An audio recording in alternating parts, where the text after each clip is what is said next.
Hello दोस्तों, कैसे हो आप लोग? बढ़िया। चलिए, इस वीडियो में हम लोग वुमेन रिप्रोडक्शन के कुछ अगले पॉइंट के बारे में समझते हैं। और आपने अगर वीडियो देखा हो तो हमने मेल रिप्रोडक्टिव सिस्टम का हर पॉइंट समझ लिए थे कि कैसे टेस्टिस के बारे में समझ लिए थे। और टेस्टिस का मैं एक छोटा ओवरव्यू बना रहा हूँ। देखिए, ये टेस्टिस हो गया, ठीक है। ये इसके सेप्टे होंगे, सेप्टा। और ये सेप्टा में क्या पाए जाएंगे? ये 2 से 3 सेप्टा की संख्या होती है, 200 से 250। और ये जो सेमनीफेरस ट्यूब्यूल, इसको बोलते हैं सेमनीफेरस ट्यूब्यूल। इसकी संख्या क्या होगी? 2 से 3 प्रत्येक सेप्टा में, ठीक है। तो देखिए, तो अब यही है फंक्शनल यूनिट ऑफ टेस्टिस। क्यों? क्योंकि यही बनाएगा मेल स्पर्म यानी मेल गैमेट। तो कैसे बनाएगा हम लोग इस वीडियो में समझेंगे। और इसके पहले क्या करेंगे, इसके कट सेक्शन को देखेंगे, तभी आपको समझ में आएंगे। तो कट सेक्शन क्या है? जैसे ये मान लीजिए, पहले मैं इसको इरेज कर आगे बनाता हूँ। चलिए, पहले क्या करें, cut section of seminiferous tubule. ये क्या हुआ, ये ऐसा दिखेगा। मान लीजिए कि ऐसा, ये लाइन से भी हो सकता है, उसमें कोई नहीं। मैंने बोर्ड की आकृति को देखते हुए मैंने ऐसा बना दिया। देखिए, ये हमने ऐसा क्यों बनाया? क्योंकि ये 3, मान लीजिए कि ये सेमनीफेरस ट्यूब्यूल के ये इस प्रकार से सेप्टा थे, इस प्रकार से, ठीक है। ये सेप्टा थे, और सॉरी, ये सेमनीफेरस ट्यूब्यूल थे, और यहाँ से यहाँ तक सेप्टा होंगे, यहाँ से यहाँ तक। आप जब इसको क्या किए, इसको कट किए, और कौन सा कट किए हैं? देखिए अच्छे से, क्रॉस सेक्शनल कट, समझ में। तो ये कट किए। अब ये कट करने के बाद देखिए कुछ इस प्रकार से दिखेगा। ऐसा भी दिख सकता है, इसमें कोई बड़ी बात नहीं है, लेकिन ऐसा हमने बनाया है, ठीक है। तो ये इस प्रकार से दिखा। चलिए, ये कट किए, तो इसमें पाए जाते हैं। इसको जब कट करके देखे तो अंदर था क्या इसमें, ये कुछ इस प्रकार की आकृति थी इसमें, ठीक है। ये कुछ इस प्रकार की आकृति थी, ये हो गया, ठीक है। अच्छा, एक में है कि सब में है? सब में है, ठीक है। मैंने एक में बनाया है, ठीक है। ये इसकी न्यूक्लियस हो गई, छोटे वाले की, और बड़े वाले की मैं बना दी। चलिए, अब देखिए, इसका नाम जो बड़ा वाला कॉलमनार की तरह, उसको बोलते हैं सर्टोली सेल, ठीक है। और ये छोटा वाला ये इसको बोलते हैं क्या? स्पर्मेटोगोनिया, ठीक है। अच्छा, तो ये जो बीच का जो स्पेस है, इसको क्या बोलेंगे? इसको बोलते हैं इंटरस्टिशियल स्पेस, ठीक है। और ये स्पेस को फिर कहा, इस स्पेस में पाए जाते हैं क्या? Interstitial cells. और यही सेल्स का नाम होता है लेडिंग सेल। और ये सेल के बारे में अगर आपको पता हो तो यही तो है सेल जो बनाता है मेल सेक्स हार्मोन, जिसका नाम है, ये पहले मैं लिख देता हूँ, बनाता है मेल सेक्स हार्मोन, और इसका नाम है टेस्टोस्टेरॉन। अगर आपको इसके बारे में पता हो तो आप समझ गए हो कैसे बनते हैं ये सेल और कहाँ बनते हैं। सेमनीफेरस ट्यूब्यूल के बीच वाले स्पेस, जिसका नाम है इंटरस्टिशियल स्पेस, इसमें पाए जाते हैं इंटरस्टिशियल सेल, जिसका नाम होता है लेडिंग सेल। देखिए, जनरली दिया जाता है कि लेडिंग सेल बनाते हैं टेस्टोस्टेरोन, लेकिन इसका दूसरा नाम होता है इंटरस्टिशियल सेल, जो पाए जाते हैं इंटरस्टिशियल स्पेस में, ठीक है। चलिए, ये क्या है? मेल सेक्स हार्मोन है। अब अगली पॉइंट समझते हैं। ये हो गया इसका, मान लीजिए कि हम सेल बना दिए कुछ इस प्रकार से। ये क्या है? वही इंटरस्टिशियल से ग्रुप में पाए जाते हैं। चलिए, अब क्या होगा, देखिए, ये जो स्पर्मेटोगोनिया है, यही बना देता है स्पर्म, ठीक है। अब ये बनाया तो ये क्या करता है? ये तो न्यूट्रिशन देता है। और न्यूट्रिशन देता है किस प्रकार से? ये देखिए कुछ इस प्रकार से। ये जब स्पर्म बन जाते हैं तो वो अपना हेड जो है, हेड वो इसके अंदर धंसा लेता है, इसके अंदर सर्टोली सेल के। क्यों? वो अपना न्यूट्रिशन ले सके उससे, ठीक है। तो ये इसका मेन कार्य भी, इसका बहुत ज़्यादा कार्य, इंपॉर्टेंस भी बहुत ज़्यादा है, लेकिन इसका सबसे ज़्यादा अगर कोई मेन कार्य है तो स्पर्म को न्यूट्रिशन देना। चलिए, हम लोग समझते हैं। पहले हम लोग का टॉपिक क्या बनेगा, आप खुद से सोच के देखिए, हम लोग क्या पढ़ने वाले हैं। स्पर्म की फॉर्मेशन, तो स्पर्मेटोजेनेसिस, देखिए नाम से ही स्पष्ट हो जाता है कोई भी पॉइंट। ये क्या है? स्पर्म। ये इतना ये वर्ड क्या किसके लिए? स्पर्म के लिए है। और जेनेसिस हम लोग जानते हैं इसका मतलब ही होता है फॉर्मेशन। कहीं भी पता चल जाए कि जेनेसिस, समझ जाइए कि फॉर्मेशन के लिए यूज किया गया है। तो इसका मतलब पूरा होल का मतलब क्या हुआ? Formation of sperm. Formation of sperm. अब कैसे होगा ये हम लोग पढ़। देखिए अभी तो जानने वाली डेफिनेशन यही है, लेकिन आप जब पूरे पढ़ लीजिएगा तो मैं एक और डेफिनेशन बताऊंगा, क्योंकि वो डेफिनेशन आपको रियल में लिखना होगा अगर पूछ दे स्पर्मेटोजेनेसिस, और वो जरूरी भी है। ठीक, तो अगर अभी बता देंगे तो समझ भी नहीं आएगा। ठीक है, आपको बाद में समझ में आ जाएगा कि मैंने उसको क्यों रोक लिया है। चलिए मान लीजिए कि ये कोई स्पर्मेटोसाइट स्पर्मेटोगोनिया है। स्पर्मेटोगोनिया कौन है? इसी में से एक हम ले लिए। ठीक है, ये स्पर्मेटोगोनिया डिवीजन शो करता है। डिवीजन शो किया और इसमें दो प्रकार के सेल का निर्माण करता है। दो प्रकार का, तो उसको बोलते हैं, एक को बोलते हैं क्या? स्पर्मेटोगोनिया ए। कुछ नहीं है, बहुत ही 2-4 बार प्रैक्टिस कीजिए बन जाए स्पर्मेटोगोनिया ए। यहाँ पर मैं बी कर देता हूँ उसको, और ये बना दिया स्पर्मेटोगोनिया बी। ठीक है, स्पर्मेटोगोनिया ए बनाया, एक स्पर्मेटोगोनिया बी बनाया। ये फिर स्पर्मेटोगोनिया क्या करता है? और मान लीजिए स्पर्मेटोगोनिया ये हो गया, ये कई टाइम्स डिवीजन होगा था, इसका भी रोल लिखेंगे। ये कई टाइम्स ये बनाया फिर इससे भी आगे डिवीजन होगा। और जब ये डिवीजन करता है तो ये क्या हुआ? अच्छा, इसमें डिवीजन कौन सा होता है? तो माइटोसिस होता है। और माइटोसिस के बारे में हम लोग जानते हैं कि क्रोमोसोम की संख्या सेम होती है, यानी इसके पास 46 क्रोमोसोम तो इसके पास भी 46 क्रोमोसोम। और ये बना है क्या? इसको ही बोलेंगे स्पर्मेटोगोनिया बी,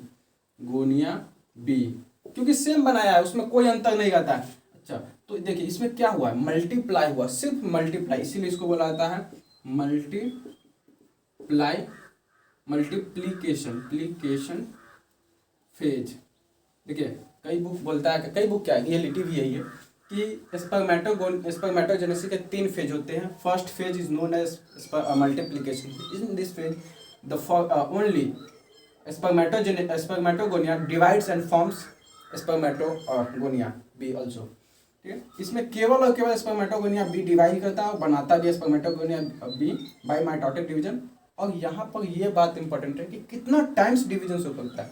तो कई बुक क्या बोलता है कि ये मल्टीप्लाइंग फिक्स है, कई बुक बोलता है नहीं फिक्स, ये फिक्स होता है रियलिटी में, और ये 7 टाइम्स शो करता है।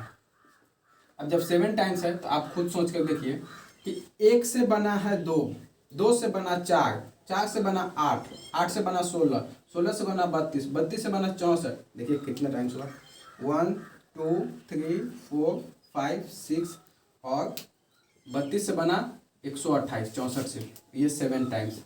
ठीक है, तो ऐसा पूछा जाता है कि स्पर्मेटोगोनिया बी, एक स्पर्मेटोगोनिया बी कितना स्पर्मेटोगोनिया बी बनाएगा बाय माइटोटिक मियोसिस डिवीजन? तो स्पर्मेट 128 कैसे बनाएगा समझ में आ गया? स्पर्मेटोगोनिया बी कैसे बनाया समझ में? 128। चलिए अब अगली पॉइंट समझते हैं इसमें। देखिए ये अब क्या होता है, प्रत्येक 128 के 128 में क्या होता है? ग्रोथ होता है, डेवलपमेंट होता है, केवल ग्रोथ, और साइज बड़ा हो जाता है। तो ये इसका साइज बड़ा कर दिए, ये ग्रोथ कर दिए, लार्ज बना दिए हैं। ग्रोथ तो क्या, इसीलिए यहाँ से यहाँ के बोला जाता है क्या? Growth phase. तो पहला फेज ये हुआ, दूसरा फेज ये हुआ, ग्रोथ फेज। बताए थे 3 फेज में बटा होता है, कैसे कैसे समझते हैं। जब दूसरा फेज आ जाता है, ठीक है, तो अच्छा इसको बोलेंगे क्या? इसको बोला जाता है प्राइमरी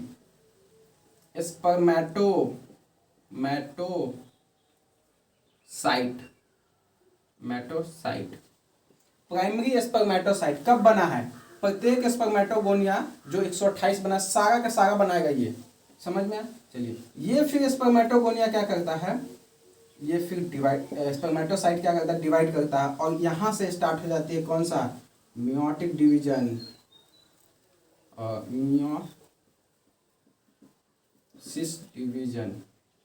मियोसिस डिवीजन। और इस डिवीजन को बोला जाता है डिवीजन 1, क्योंकि इसमें 2 होते हैं और दोनों इसके बाद ही होते हैं, प्राइमरी स्पर्मेटोसाइट के बाद ही होते हैं। तो अब जो आकृति बनती है प्राइमरी स्पर्मेटोसाइट से जो आकृति बनती है उसको बोलते हैं सेकेंडरी स्पर्मेटोसाइट, ठीक है। और ये सेकेंडरी स्पर्मेटोसाइट फिर से ग्रोथ शो करता है, सॉरी डिवीजन शो करता है, और ये डिवीजन होती है मियोटिक डिवीजन सेकेंड। ये और इसके फलस्वरूप जो आकृति बनती है उसको बोलते हैं स्पर्मेटिड। कई बार क्वेश्चन पूछा हुआ है कि स्पर्मेटिड कहाँ से बनता है, तो सेकेंडरी स्पर्मेटोसाइट से। सेकेंडरी स्पर्मेटोसाइट कहाँ से बनता है, प्राइमरी स्पर्मेटोसाइट। प्राइमरी स्पर्मेटोसाइट कहाँ से बनता है, स्पर्मेटोगोनिया से, स्पर्मेटोगोनिया बी से, ठीक है। चलिए अब बताइए आप खुद से इसकी, अच्छा एक पॉइंट हमने, ये 46 होगा, यहाँ भी 46। अब यहाँ से यहाँ ग्रोथ हुआ है तो ये भी 46, इसमें कोई अंतर ही नहीं है। ये प्राइमरी स्पर्मेटोगोनिया हैप्लॉइड होकर डिप्लॉइड, डिप्लॉइड मतलब 46 मतलब डिप्लॉइड, समझ में। चलिए ये फिर यहाँ सेकेंडरी स्पर्मेटोगोनिया बनाता है, तो ये कितना होगा, मियोसिस हुआ है, ध्यान से देखिए, तो ये 23 नंबर ऑफ क्रोमोसोम हाफ हो जाएगा यानी n, तो ये भी क्या होंगे n। अच्छा यहाँ पर स्पर्मेटोगोनिया जो सेकेंड होता है उसमें कोई वो मियोसिस तो होता है लेकिन माइटोसिस की तरह वो शो करता है, क्योंकि नंबर ऑफ क्रोमोसोम डायरेक्ट उसके सामने वाले की तरह हो जाता है, यानी यहाँ से n है तो यहाँ भी n, यानी यहाँ भी 23। और इसमें अब देखिए ये तो स्पर्मेटिड बना और फिर ये ग्रोथ शो करता है, और ग्रोथ शो करके ये फिर स्पर्म बना दिया, ठीक है। तो यहाँ इसको बोला जाता है स्पर्म, और यहाँ से यहाँ तक, यहाँ से यहाँ तक के फेज को बोला जाता है मैच्योरेशन फेज, मैच्योरेशन फेज। तो कुल मिलाकर देखिए कितने फेज हुए, स्पर्मेटोजेनेसिस में 3 फेज, मल्टीप्लाइंग फेज को माइटोटिक फेज भी बोलते हैं, ग्रोथ फेज, मैच्योरेशन फेज। इसमें क्या हुआ है, मैच्योरेशन यानी मियोसिस हुआ है, मैच्योर्ड होने की कंडीशन में, इसमें मल्टीप्लाई सिर्फ डिवीजन हो गया, ऐसा डिवीजन इसमें माइटोसिस हुआ है, ठीक है, और इसमें सिर्फ ग्रोथ हुआ है। अब आप सोच के देखिए एक स्पर्मेटोसाइट, अच्छा एक बात और स्टूडेंट, ये बहुत इंपॉर्टेंट क्वेश्चन आपने कई बार सुना होगा कि एक फॉर्मेशन, एक वीर्य, अच्छा हिंदी में बोला जाता है स्पर्म को वीर्य, तो वीर्य फॉर्मेशन के लिए कितने टाइम्स लगते हैं, ये बहुत ही जरूरी है, ये कई बार क्वेश्चन पूछा भी जाता है।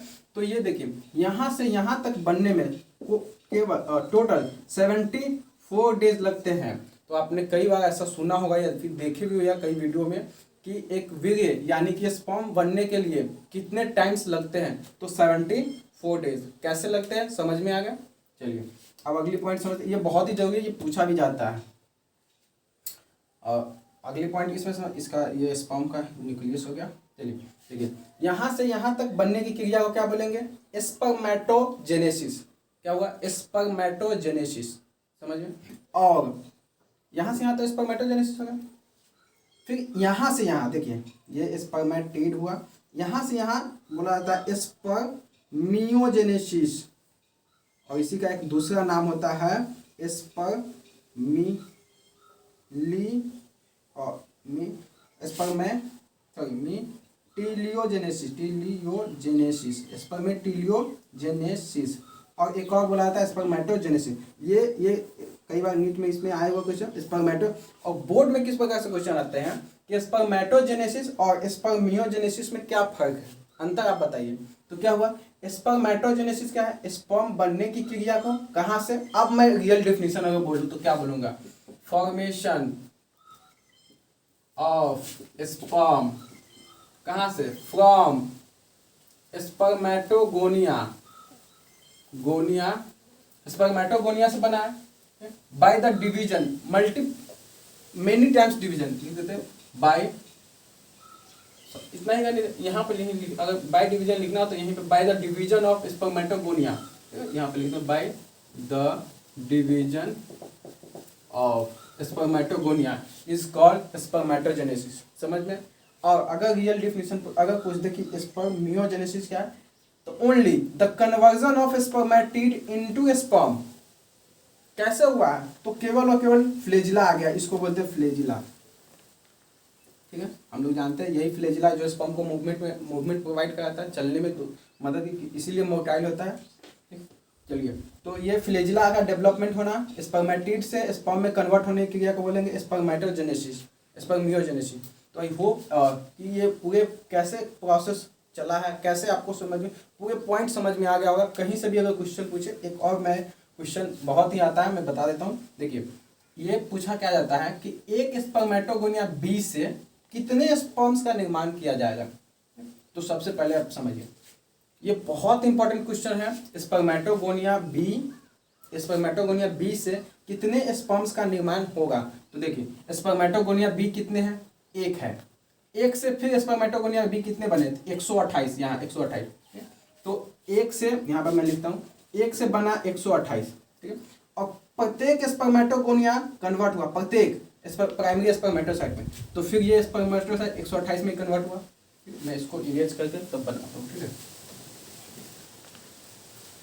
ये 128 हुआ और फिर 128 बना, और प्रत्येक स्पर्मेटोसाइट फिर कन्वर्ट हो गया दो में, प्रत्येक से दो बना, ये दो, तो दो, अगर एक प्राइमरी स्पर्मेटोसाइट कितने 128, तो ये बनाएंगे 256, समझ। और फिर ये 256 कितने बनाएंगे, फिर ये डिवाइड हुआ स्पर्मेटिड में, तो 256 मतलब 528, सॉरी 500 कितना 12, 512 बनेगा।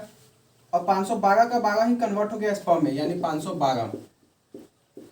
कुल मिला कितना बना, एक स्पर्मेटोगोनिया से बी से, ये स्पर्मेटोगोनिया बोलिए या फिर स्पर्मेटोगोनिया बी से कितने स्पर्म की निर्माण हुई, तो 512 स्पर्म्स की, ठीक है। तो I hope all the video are understand by very proper manner. तो अब मिलते हैं हम लोग नेक्स्ट वीडियो में, तब तक के लिए धन्यवाद।